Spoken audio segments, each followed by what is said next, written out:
আমরা তো ticket check করতেছিলাম, আমি কন্ডাক্টর গার্ড টিটি সাহেবদের সাথে একসাথে আমরা টিকিট চেক করে করে আসতেছি।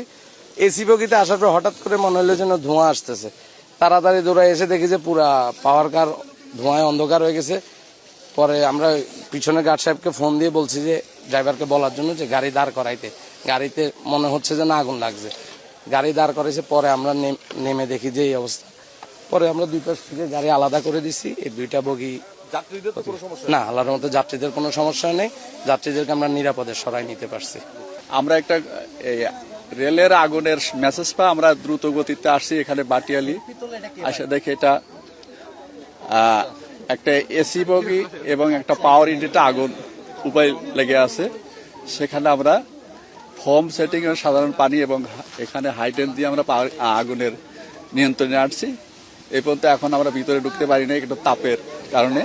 তো মোটামুটি কোনো সমস্যা হয় নাই, কোনো ক্ষয়ক্ষতিও নেই। ধন্যবাদ। এটা এখন আমরা জানি না, আমরা এটা দেখবো, তদন্ত সাপেক্ষে এটা বলা যাবে। আমরা এখানে 2টা ইউনিট কাজ করছি। এই তো কয়টা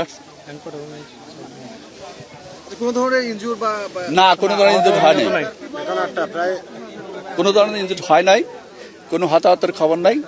কারণ দুই পাশে 2টা বগি চলে গেছে। মধ্যের যে বগিটা এটা আসছিল, এটা মানে জনগণের সহায়তা, এখানে সেনাবাহিনীর সহযোগিতায় সবাই এখানে নেমে গেছে। কোনো হতাহতের কোনো খবর আমরা পাই।